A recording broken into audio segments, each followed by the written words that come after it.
tequila is an amazing thing. So in general, the agave plant, like all of tequila is actually underneath the umbrella of mezcal. Tequila is only made from one agave plant, that is called blue agave. And in general, it takes 13 to 16 years to even be able to cultivate your agave plant to make tequila.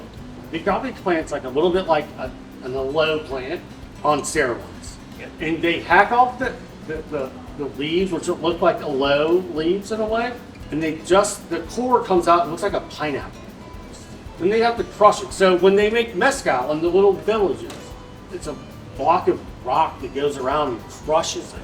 And then what they do is they heat lava stones. They dig a hole and they heat the lava stones in the fire, and then they line the hole, and then they put their native agave plants in there, and then they cover them up and they smoke them. And that's why mezcal's so smoky. But it's all made from the same plant, agave. So blue agave is it's the only way you can make tequila. And now with the popularity of tequila in the US in general, they're now harvesting all these plants so much earlier. But to truly get the best yield, the plant needs to be 13 to 16 years old. Tequila is only made by agave, and Yeho has to be aged for 18 months in 100% American oak. So Reposado is another layering of tequila. That's 6 months and 100% new American oak, and then the rest is in stainless steel. And then if you have silver, that is 100% stainless steel. So those are the three classifications of tequila, all made by blue agave. But mezcal is the family. And just because you see mezcal doesn't mean it has to be smoky and really. That's just the peasant way of making it without modern technology of the big boys like the big boys. That's my 2 cents.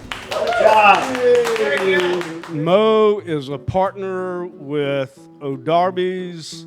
O'Darby's owns 3 liquor stores in Rock Hill. Is that 3 correct? in Rock Hill and 2 in the upstate.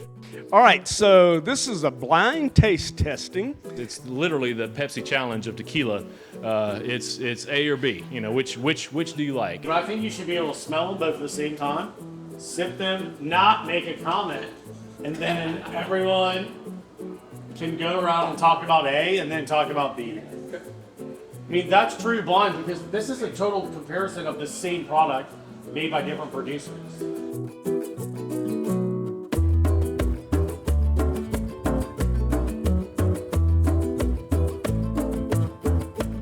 So I think A, to me, finishes quicker.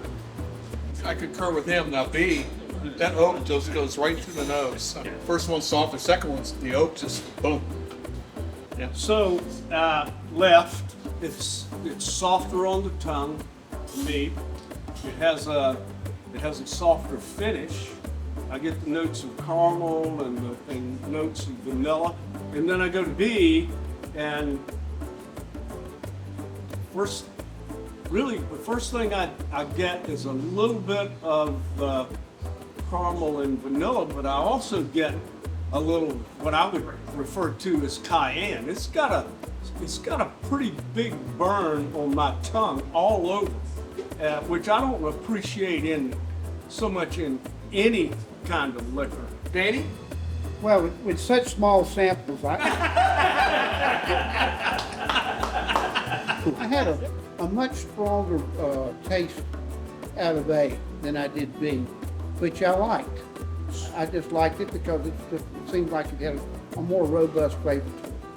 I don't know. I really like left. I like the nose on it. I really like the flavor. I think it's a little bit lighter. The nose on the right was much more, or the bouquet was much more pungent. But I mean, it's good. It's smooth. It's hot. I think maybe the alcohol content is higher.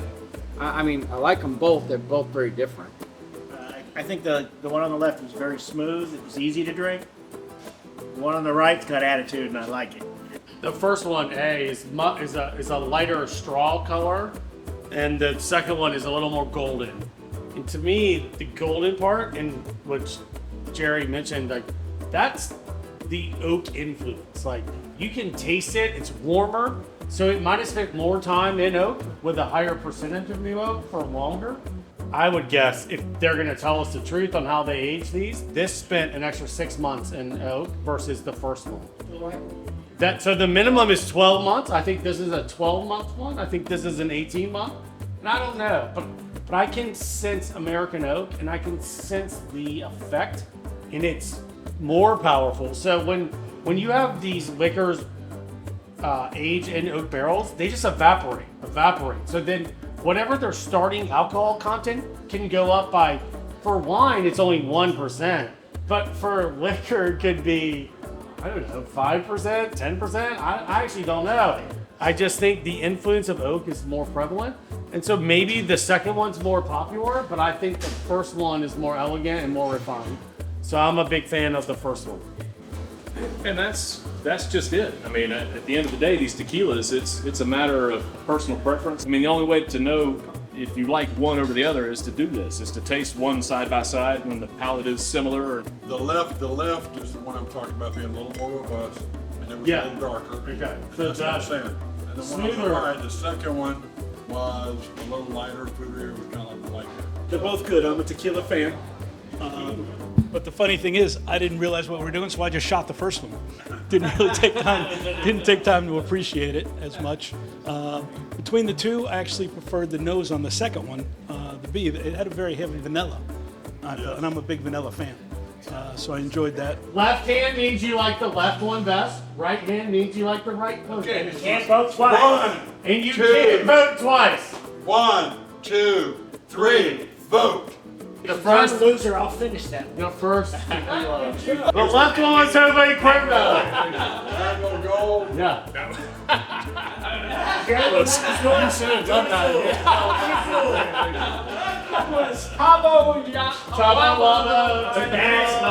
This is Stevie Hager Jr.